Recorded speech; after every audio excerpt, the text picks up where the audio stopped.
Así que vamos a ir a la Biblia en el capítulo 17 y vamos a leer desde el verso 1 hasta el verso 2.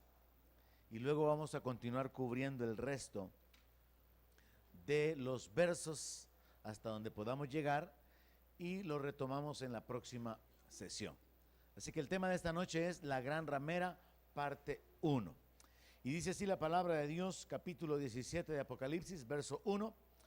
Vino entonces uno de los 7 ángeles que tenían las 7 copas y habló conmigo diciéndome: ven acá y te mostraré la sentencia contra la gran ramera, la que está sentada sobre muchas aguas, con la cual han fornicado los reyes de la tierra, y los moradores de la tierra se han embriagado con el vino de su fornicación. Incline su rostro y oramos. Padre, necesitamos de tu Espíritu Santo ayudándonos para poder entender tu palabra, para poder establecernos en la fe, para poder comprender la revelación, de manera que podamos ayudar a otros a que salgan de las tinieblas, de la confusión, de la oscuridad. Danos entendimiento, danos sabiduría, danos inteligencia esta noche mientras meditamos en tu palabra, por medio de tu Espíritu Santo, asistiéndonos para poder ser guiados hacia toda la verdad.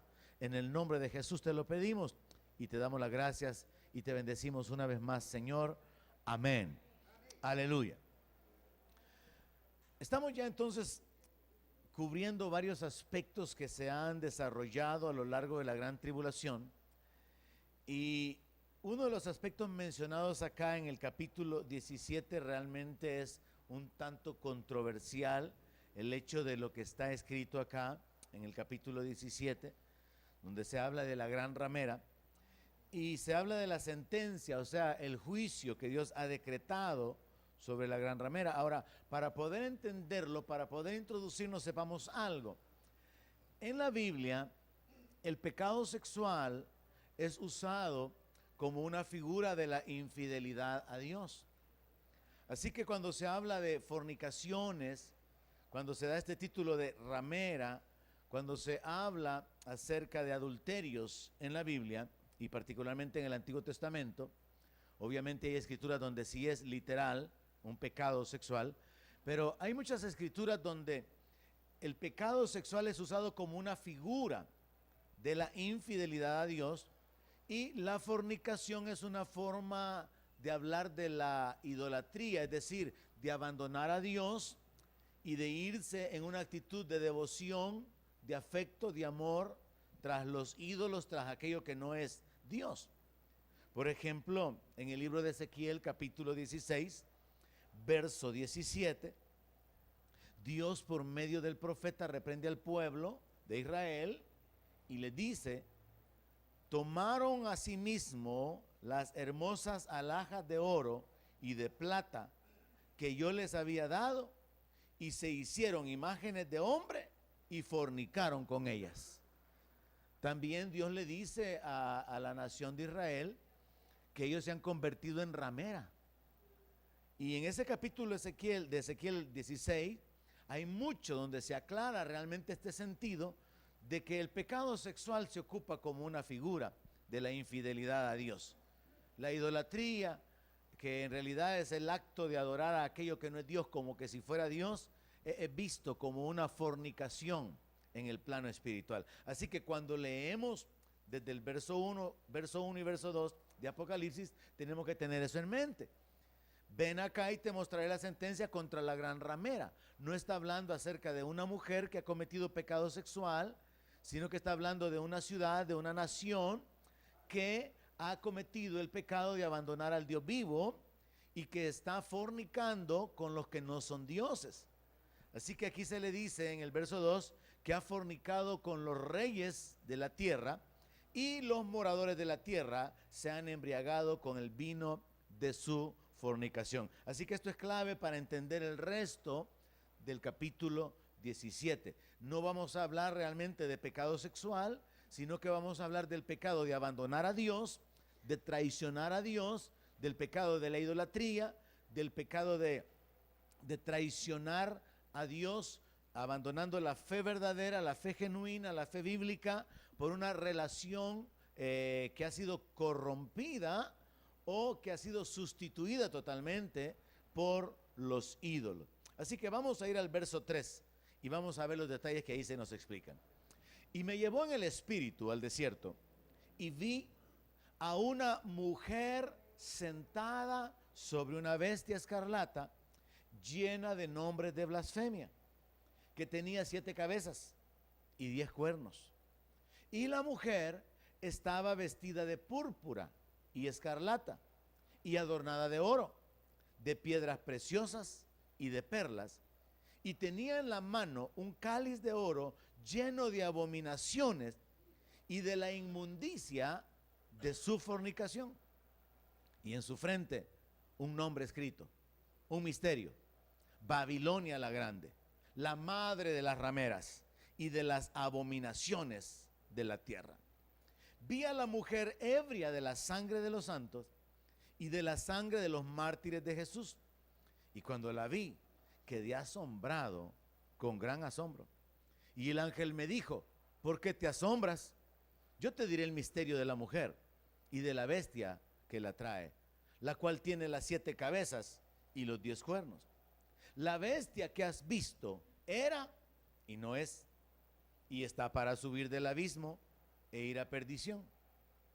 Y los moradores de la tierra, aquellos cuyos nombres no están escritos desde la fundación del mundo en el libro de la vida, se asombrarán viendo la bestia que era y no es y será. Esto para la mente que tenga sabiduría. Las 7 cabezas son 7 montes sobre los cuales se sienta la mujer, y son 7 reyes. 5 de ellos han caído, uno es y el otro aún no ha venido. Y cuando venga es necesario que dure breve tiempo. La bestia que era y no es también el octavo, y es de entre los 7 y va a la perdición. Y los 10 cuernos que has visto son 10 reyes que aún no han recibido el reino, pero por una hora recibirán autoridad como reyes juntamente con la bestia. Estos tienen un mismo propósito y entregarán su poder y su autoridad a la bestia. Pelearán contra el Cordero y el Cordero los vencerá, porque Él es Señor de señores y Rey de reyes. Y los que están con Él son llamados y elegidos y fieles. Me dijo también: las aguas que has visto donde la ramera se sienta son pueblos, muchedumbres, naciones y lenguas. Y los 10 cuernos que viste en la bestia, estos aborrecerán a la ramera y la dejarán desolada y desnuda, y devorarán sus carnes y la quemarán con fuego.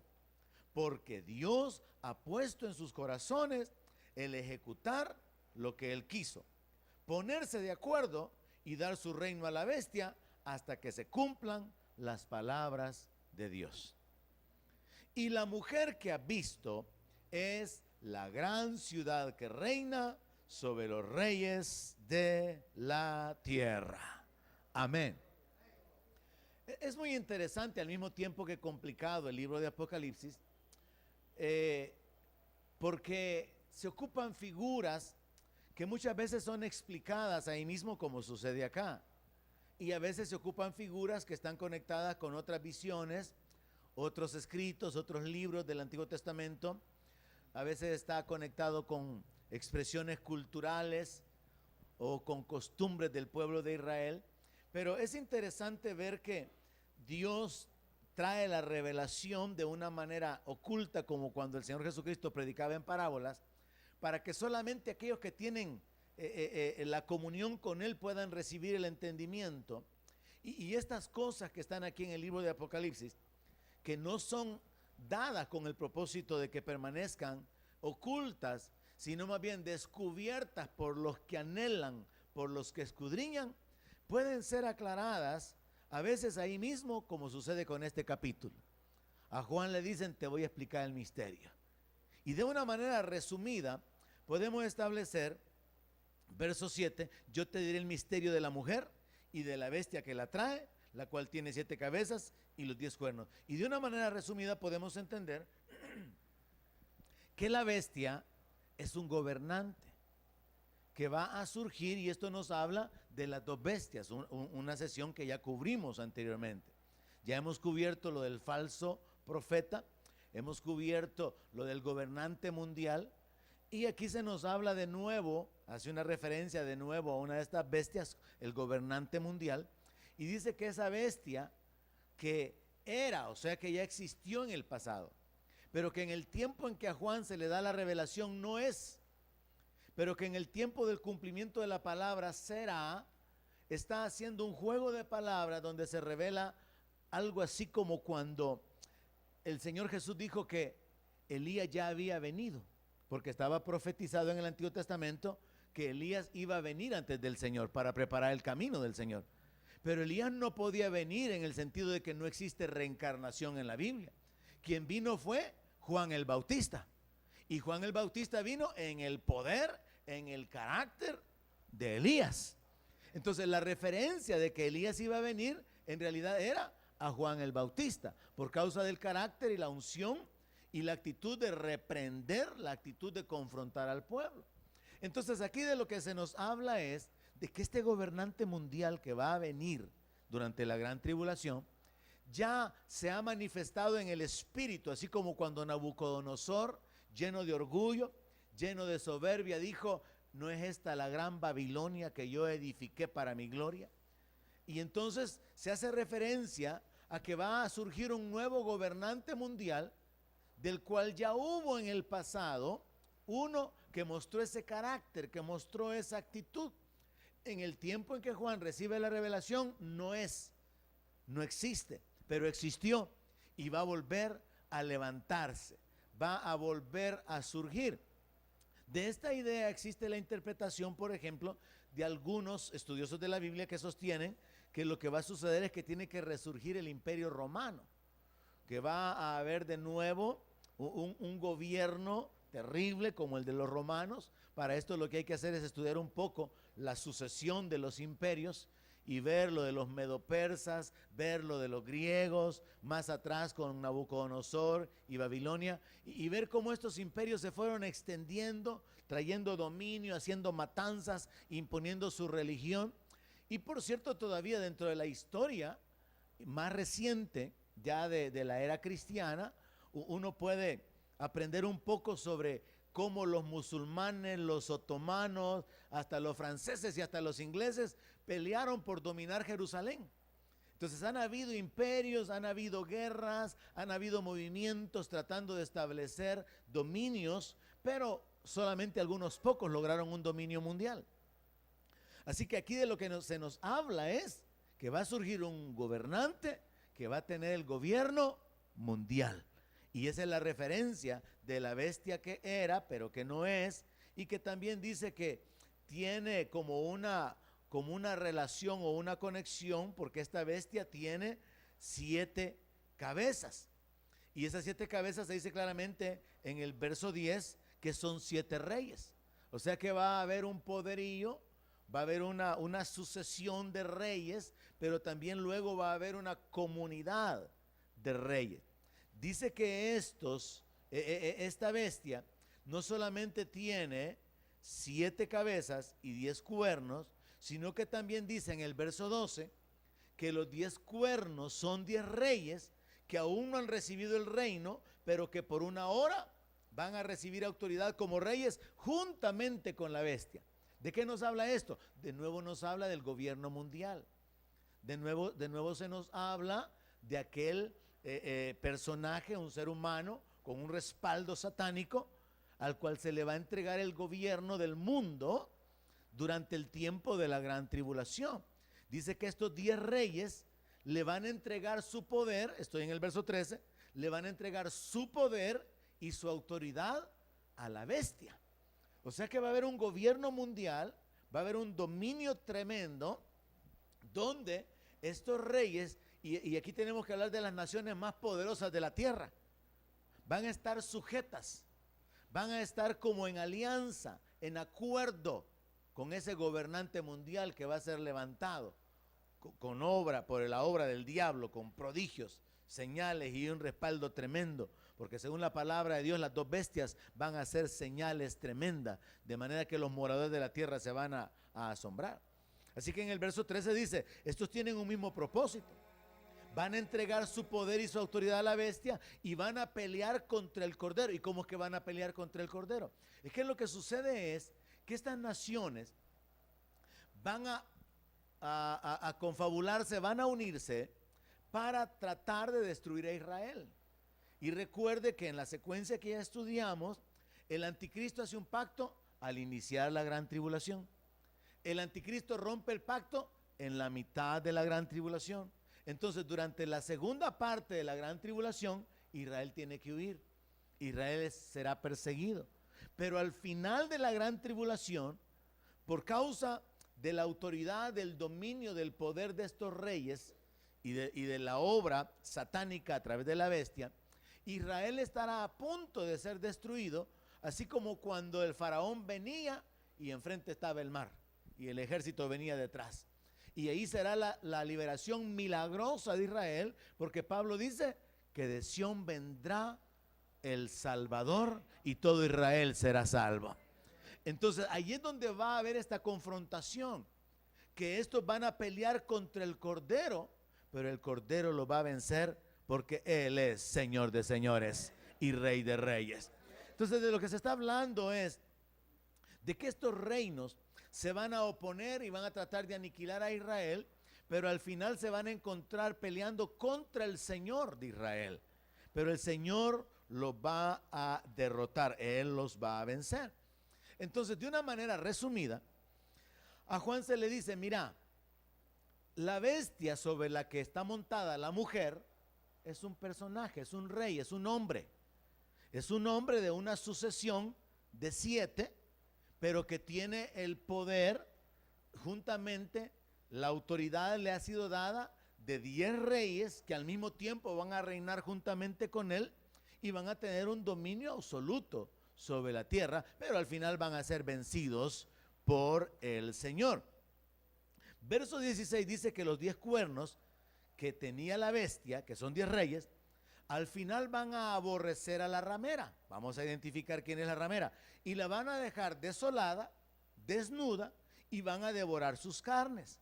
Y la van a quemar con fuego. Porque Dios ha puesto en sus corazones el ejecutar lo que Él quiso, ponerse de acuerdo y dar su reino a la bestia hasta que se cumplan las palabras de Dios. Muy importante, hermanos, detenernos en este aspecto. Nunca las cosas se salen de debajo del poder de Dios. Dios permite muchas veces que tomemos malas decisiones, que enfrentemos las consecuencias. Dios ha permitido muchas veces que el diablo obtenga ciertas victorias sobre su pueblo, sobre sus hijos, por causa del pecado, de la infidelidad, de la desobediencia. Pero Dios es Dios. Y al final Él va a ejecutar su voluntad.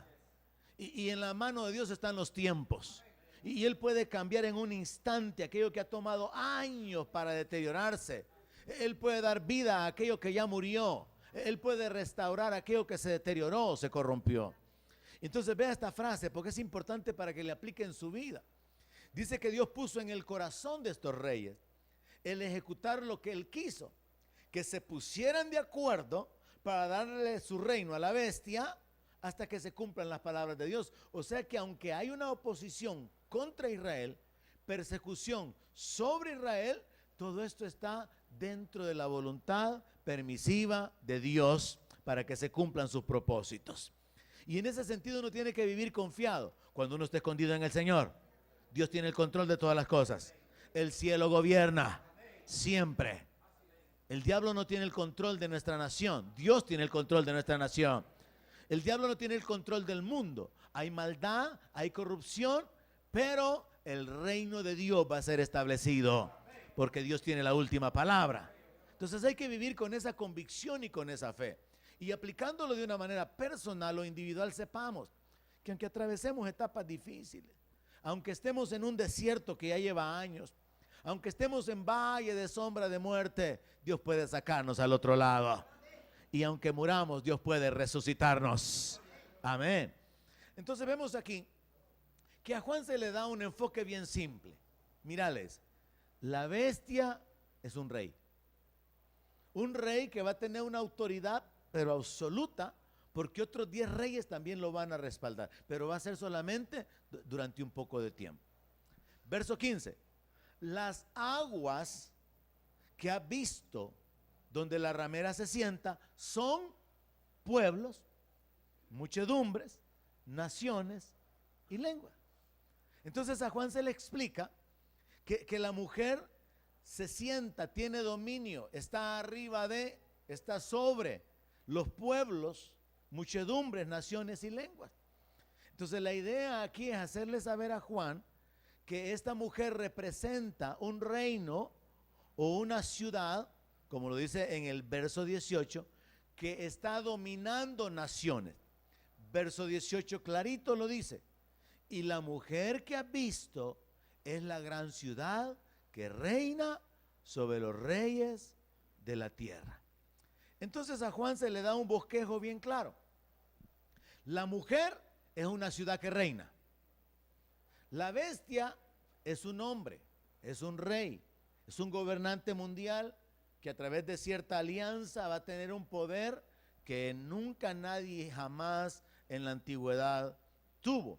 Y las aguas son pueblos, son muchedumbres, son naciones y son lenguas. O sea, quiere ahí juntarse, ¿verdad? Que son clanes, son tribus, son grupos de personas identificadas por su propia cultura o por su propio lenguaje. Entonces, de una manera bien simple podemos entender que el capítulo 17 de Apocalipsis de lo que nos habla es de que el gobernante mundial que va a ser levantado durante la gran tribulación es quien lleva, es quien carga a una mujer que es una ciudad que domina sobre naciones. Entonces se le muestra a Juan que esto está conectado con el pecado de la fornicación, porque a la mujer se le llama la gran ramera. Y entonces necesitamos detenernos en el verso 5.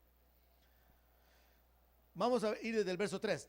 Me llevó en el espíritu al desierto, vi una mujer sentada sobre una bestia escarlata llena de nombres de blasfemia, que tenía 7 cabezas y 10 cuernos. La bestia estaba llena de nombres de blasfemia en contra de Dios. Y la mujer estaba vestida de púrpura y escarlata y adornada de oro, de piedras preciosas y de perlas, y tenía en la mano un cáliz de oro lleno de abominaciones y de la inmundicia de su fornicación. Y en su frente un nombre escrito, un misterio: Babilonia la grande, la madre de las rameras y de las abominaciones de la tierra. Vi a la mujer ebria de la sangre de los santos y de la sangre de los mártires de Jesús, y cuando la vi quedé asombrado con gran asombro. Vamos a detenernos acá en la figura de la mujer. Ya vimos a través del último verso que Juan claramente le dice: la mujer es una ciudad. La mujer es la ciudad que domina o que reina sobre los reyes de la tierra. Entonces tenemos que inmediatamente sacar de nuestra mente la figura de una mujer y pensar en una ciudad. La ciudad que domina sobre toda la tierra, con la cual los reyes han fornicado.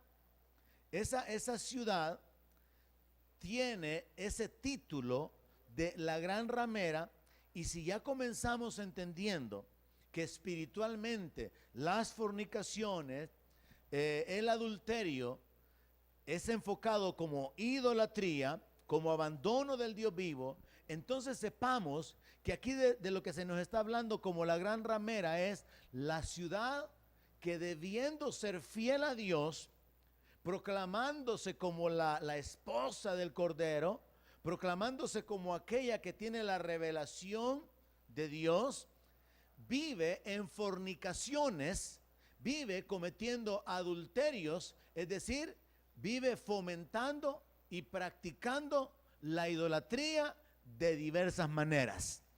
Entonces el título de Madre de las Rameras o la frase la gran ramera tiene que ser trasladado del plano sexual al plano espiritual y entender que es la gran ramera porque debiendo ser fiel a Dios ha fomentado la idolatría. En lugar de mantenerse en el temor de Dios y proclamando la sana doctrina, es una ciudad o una entidad o una organización que se ha corrompido. Y entonces vamos a tener que ir aterrizando en el entendimiento de que esta ciudad no puede ser otra más que Roma o el Vaticano.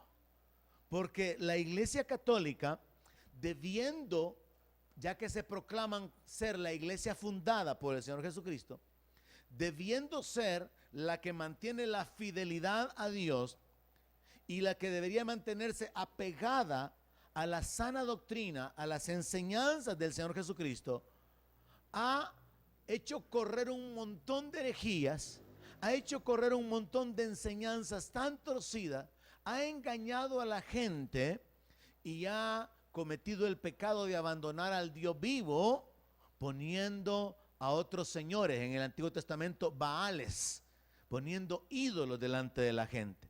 Ahora, suena bien fuerte hablarlo de esa manera, pero la verdad es que la descripción que se nos da en este capítulo coincide con una serie de elementos que fácilmente podemos identificarlo. Parte de los elementos que podemos encontrar son: número 1, los reyes de la tierra han fornicado con ella. Número 2, está vestida de púrpura y escarlata. Número 3, tiene un cáliz de oro en su mano.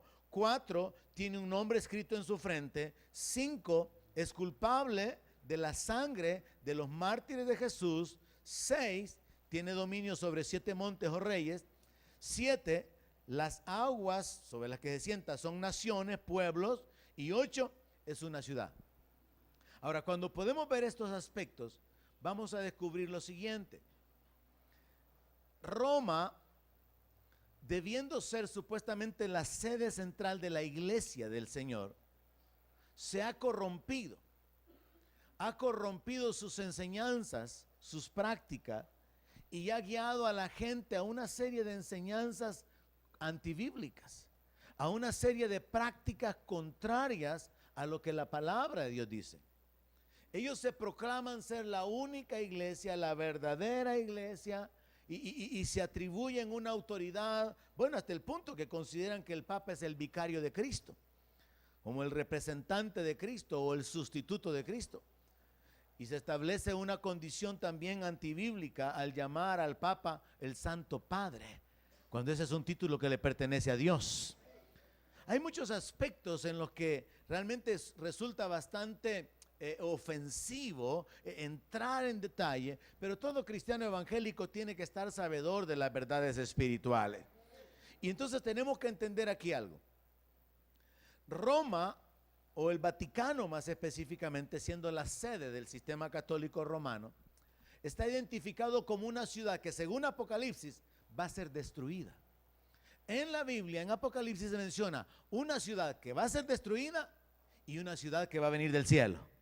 La que viene es la Nueva Jerusalén, pero hay una ciudad que tiene que ser destruida y no hay ninguna otra ciudad que pueda cumplir con estas características que son mencionadas.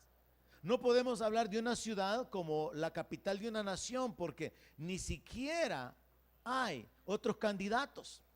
¿Qué nación, qué ciudad es la que podría cumplir con la descripción que está aquí? No podíamos pensar en la capital de ningún país, no podíamos pensar en la capital de Estados Unidos, ni pensar en la capital de Alemania o de Rusia. No, esto es un asunto espiritual. Entonces, curiosamente, el Vaticano es más que una ciudad, es un estado que tiene dominio, que tiene relaciones diplomáticas con todas las naciones. ¿Cómo eso fue posible? Es un asunto histórico largo de contar. ¿Cómo fue posible que a través de acuerdos políticos, a través de acuerdos económicos, al Vaticano se le concedió independencia, se le otorgó poder al Papa y los reyes o los gobernantes de las naciones decidieron reconocerlo ¿Qué tienen que ver los reyes de las naciones con reconocer al Papa? Como que si fuera la cabeza, como que fuera un jefe de Estado. Pero esa es parte de la historia y la manera en que las cosas se fueron cubriendo, encubriéndose, de manera que la gente pudiera aceptarlas y caer en el engaño. Otro elemento que tenemos que entender muy importante es que aunque no existe otro candidato, otra ciudad que concuerde con la descripción, y ya vamos a entrar en detalles, que concuerde con la descripción que está en Apocalipsis, tenemos que saber que esto de Babilonia es un término espiritual. Y esto nos lleva allá atrás con Nimrod, cuando Nimrod comenzó a construir la ciudad. Y Dios entonces vio que estaban dispuestos a levantar una torre después del diluvio, y Dios confundió sus lenguas. Bíblicamente, a partir de ahí se generaron una diversidad de clanes, tribus o naciones, porque Dios les dio diferentes lenguajes.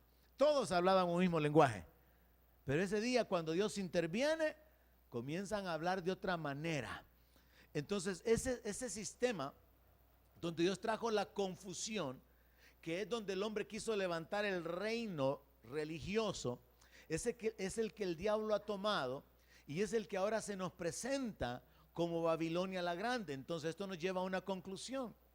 Cuando hablamos de Babilonia desde el punto de vista divino, y hablamos de ese título de la madre de las rameras y de las abominaciones de la tierra, podemos conectarlo inmediatamente, sí, con el Vaticano, y ya le voy a dar las razones. Pero entendamos algo: Babilonia es un sistema de confusión religioso mucho más grande que el sistema católico. Babilonia es el sistema de confusión religioso que incluye a los musulmanes, que incluye a los budistas, que incluye a los hindúes, porque todos estos sistemas religiosos tienen una influencia satánica para apartar al ser humano del Dios vivo. Ahora, el título se le aplica específicamente al Vaticano porque ellos presumen ser la iglesia del Señor. Pero siendo la iglesia del Señor, deberían de haberse mantenido apegados a la sana doctrina, Debieron haberse mantenido fieles al Señor. ¿Pero qué hicieron?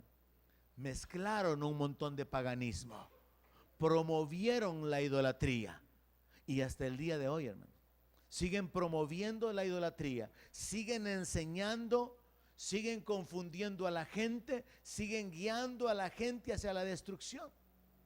Imagínense qué tremendo el momento en que vivimos.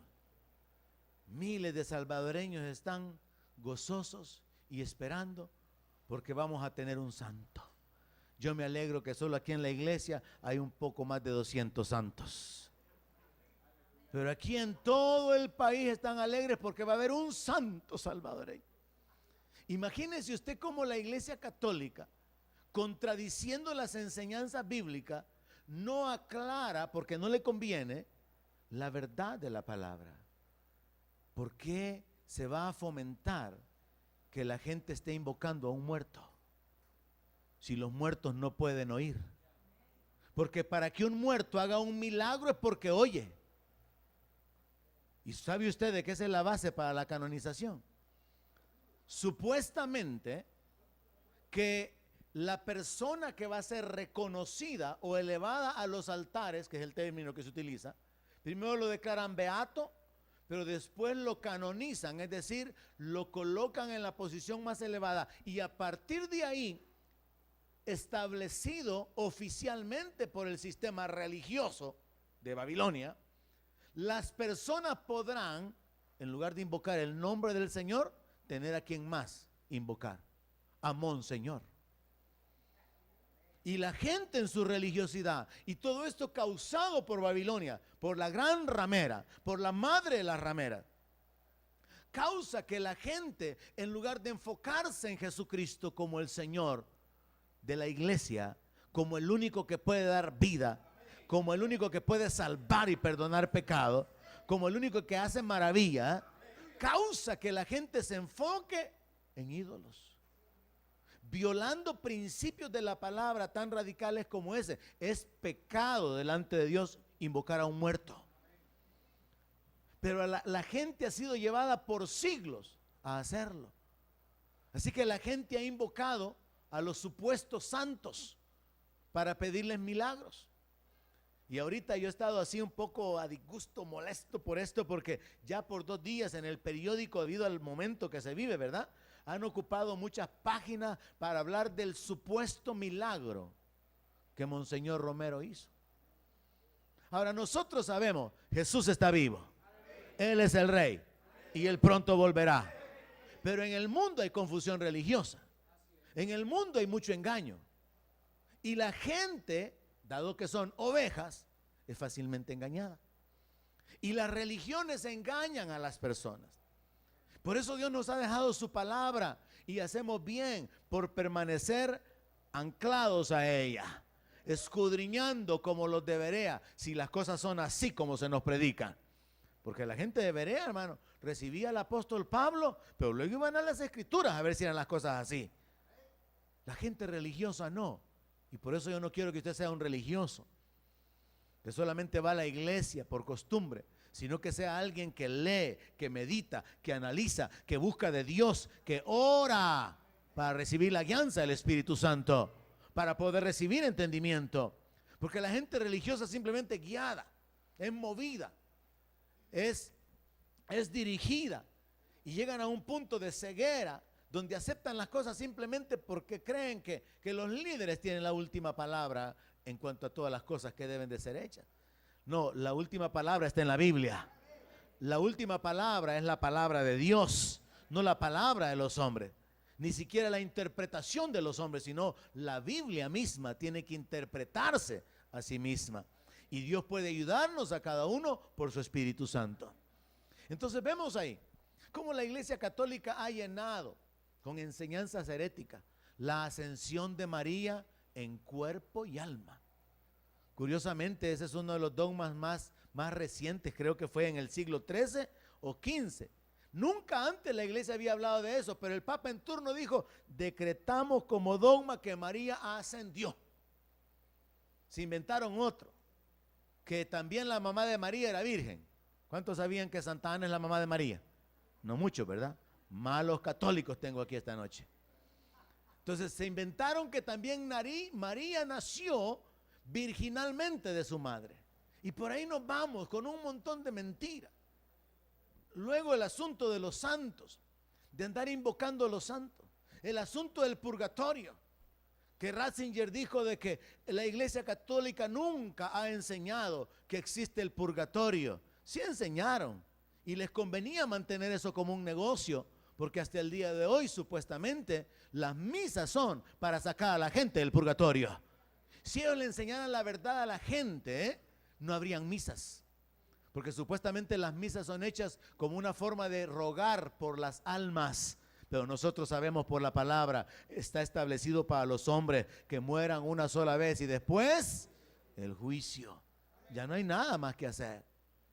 Entonces el sistema católico, debiendo y llamándose la iglesia fundada por el Señor, debiendo mostrar fidelidad, integridad, apego a las escrituras, ha corrompido a la gente, ha engañado a la gente. Han mantenido la enseñanza de María como Madre de Dios. Han esparcido la enseñanza de adorar a María. Y con este juego de palabras de que tocar, besar o hincarse delante de las imágenes no es adorar, sino que reverenciar, guían a la gente, en lugar de al verdadero camino, lo guían hacia la destrucción, hacia el engaño y hacia la confusión. Y eso solamente es alguna de las cosas que sobresalen. Pero las cosas en las que podemos detenernos son en que la descripción que Juan recibe sobre esta ciudad es interesante por los siguientes detalles. Número 1, los reyes de la tierra han fornicado con ella. O sea, ha habido una relación entre los reyes y esta ciudad. Y como les digo, no existe ninguna otra ciudad, no existen más candidatos. No podíamos poner ni siquiera a Jerusalén como una ciudad con la que los reyes de la tierra han fornicado. No, porque al contrario, los reyes han rechazado a Jerusalén. Los reyes han despreciado, han desechado a Jerusalén. pero a Roma sí la han aceptado. Hay tratos, hay acuerdos, hay beneficios. Las naciones o los gobernantes han financiado el sistema católico. Han reconocido siempre como una religión, en algunos países como la religión oficial. En nuestro país no está tan así en la Constitución, pero tienen beneficios, tienen exención de impuestos, hay dinero del gobierno que ha sido trasladado siempre al sistema católico. Entonces hay una relación ahí. Los reyes de la tierra han fornicado con ella. Hay una gran admiración por la gente, por el Papa. Hay una actitud de reverencia, de honra, de verlo como alguien tan elevado, tan espiritual. Y yo de veras les digo, hermano, en base a la palabra, yo sé que ustedes son más santos que ese hombre. Porque el que ha nacido de nuevo está unido a Cristo. Y por la palabra somos llamados santos. Esa es la verdad de la palabra. No es que Él sea el Santo Padre, porque ese es un título que le pertenece a Dios. Pero nosotros somos llamados santos por la palabra de Dios. Número 2 dice que está vestida de púrpura, que es el morado, y de escarlata, que es el rojo. Y estos son los colores de las túnicas, de los cardenales, los colores de las túnicas, de los líderes de la Iglesia Católica. Y dice que está adornada de oro y de piedras preciosas. Esto nos habla de las riquezas de la ciudad.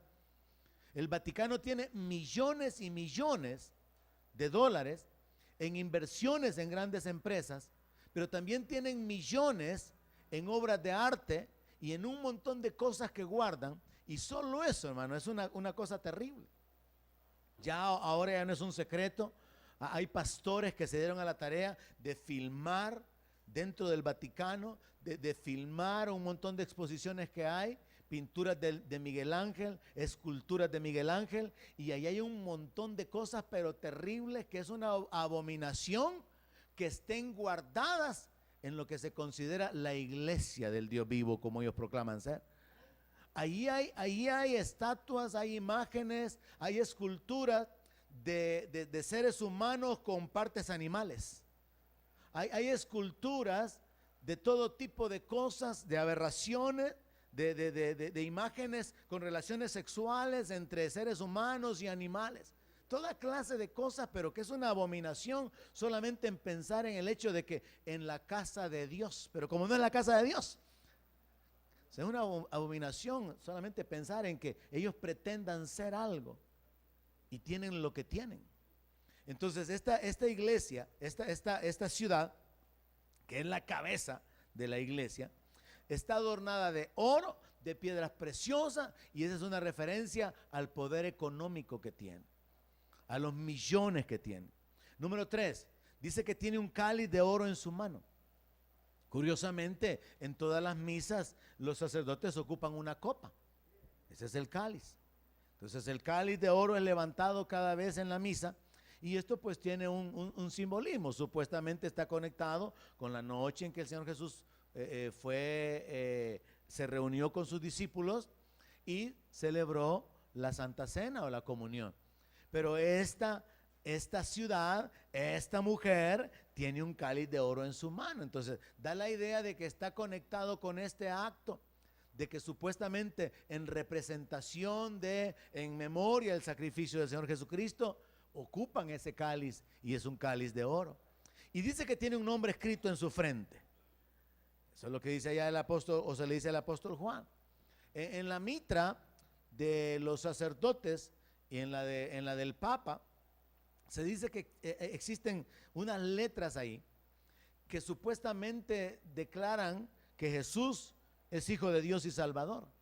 Pero casualmente, la gente que se mete en este asunto para averiguar cuál es la verdad de las cosas, dicen que esas mismas letras son las iniciales de Isis, de Horus y de Zeus, que son deidades paganas. Entonces tiene un nombre escrito en su frente: la ciudad, la mujer. Recuerde que la mujer es la ciudad, y la ciudad es el sistema que mantiene dominio sobre las naciones de la tierra. Entonces vamos viendo los elementos con los cuales concuerda el sistema católico, el liderazgo y más claramente el Vaticano. Pero luego dice también que esta ciudad es culpable de la sangre de los mártires de Jesús. Y esto ya no es un secreto. La Iglesia Católica estuvo involucrada en la Segunda Guerra Mundial. La Iglesia Católica estuvo involucrada en el holocausto de los judíos. Y aunque ahora existen algunos ahí que niegan esa masacre, que niegan que hubiera existido una matanza, ese genocidio en contra de los judíos, el general en turno que llegó a Israel, yo no sé si era de apellido MacArthur, él dijo: filmen todo, tomen fotos y registren todo, porque en el futuro más de algún loco va a surgir diciendo que esto nunca pasó, y eso está guardado. El hombre usado por Dios registró la masacre y expresó esa declaración, y ahora existe un montón de gente negando que existiera un holocausto, que es mentira, que eso se ha inventado. Pero en realidad, históricamente, todo esto se puede probar, y no solamente con los judíos. La Iglesia Católica estuvo involucrada, si usted estudiara un poco de historia, con aquello de las cruzadas, todas las guerras, la guerra santa, la Inquisición, las conquistas. La Iglesia Católica estuvo detrás cuando vinieron a conquistar aquí en Centroamérica a los indígenas, a someterlos y a ponerles o a imponerles la religión, porque esa era la forma en que funcionaban las cruzadas. Una cruzada, y por eso a mí no me gusta que los americanos se han quedado con ese término, cruzada evangelística.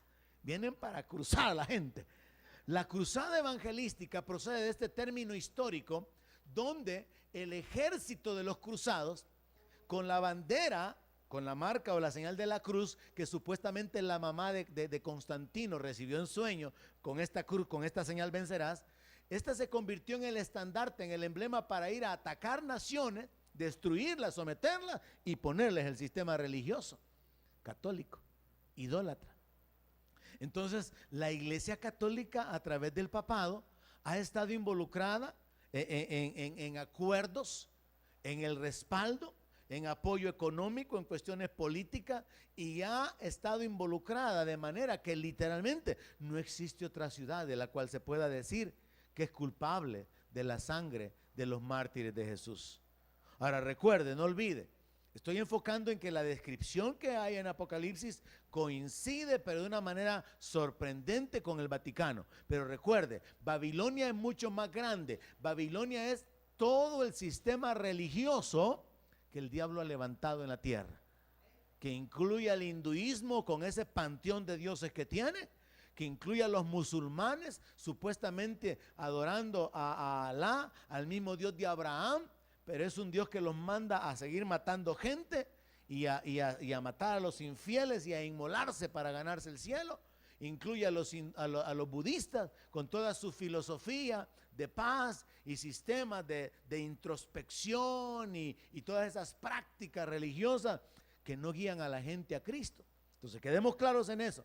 La descripción concuerda con el Vaticano, pero cuando hablamos de Babilonia entendamos que es algo muchísimo más grande que el Vaticano. Incluye todo el sistema religioso que causa que la gente no conozca a aquel que es el camino, no conozca a aquel que es la verdad y la vida. Pero sí, el Vaticano es culpable de la sangre de los mártires de Jesús. Luego también, número 6, tiene dominio sobre 7 montes o reyes. A Juan se le dice: esto para el que tenga sabiduría. En el verso 9, las 7 cabezas son 7 montes sobre los cuales se sienta la mujer. Dicen los estudiosos que casualmente Roma está asentada sobre 7 colinas. O sea, también coincide ahí el hecho de que, aunque ya se ha dado una descripción conectada con reyes y está conectada con dominio o autoridad política, la ciudad casualmente también está asentada sobre 7 colinas. Y luego en el verso 7 se aclara que las aguas son pueblos, las aguas son naciones, las aguas son países. Así que a Juan se le da una instrucción o una revelación bien clara. Mira, la mujer es una ciudad y esta ciudad tiene dominio sobre naciones.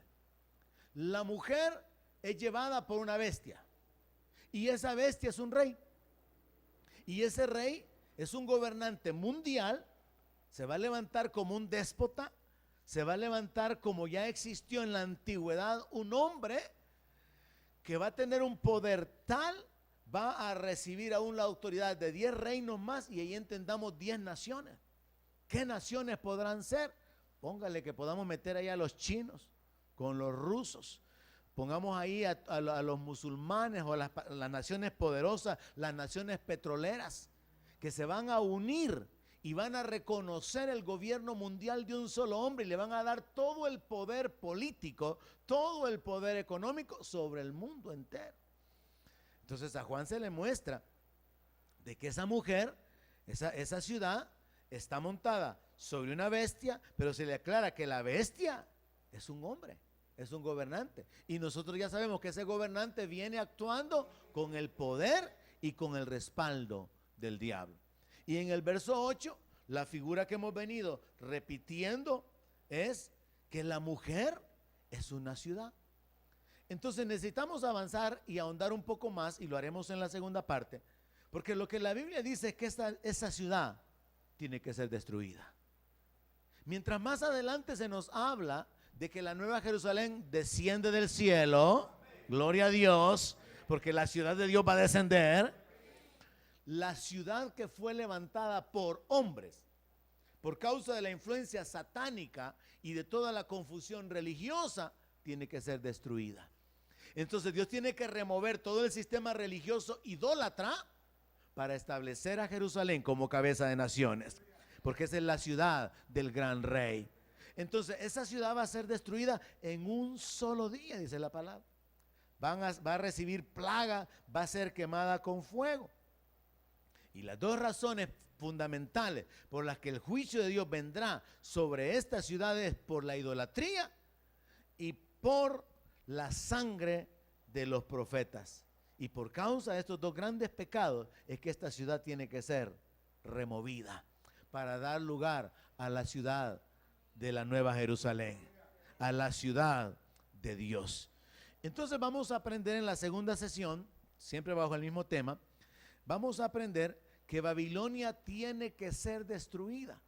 Ahorita solamente hemos llegado a identificarlo y a entenderlo a través de la misma explicación que se le dio a Juan, que la mujer es una ciudad, que las aguas son naciones sobre las cuales la ciudad tiene influencia o dominio y los ha guiado hacia la idolatría, espiritualmente hacia la fornicación y hacia el adulterio, y que esa mujer es llevada, es cargada por la bestia, que es un hombre levantado con el poder satánico, respaldado con el poder del diablo, y que van a recibir el gobierno mundialmente durante un tiempo en la gran tribulación.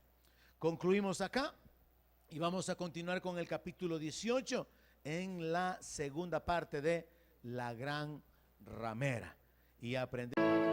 Donde mi palabra sea su alimento, allí quiero morar.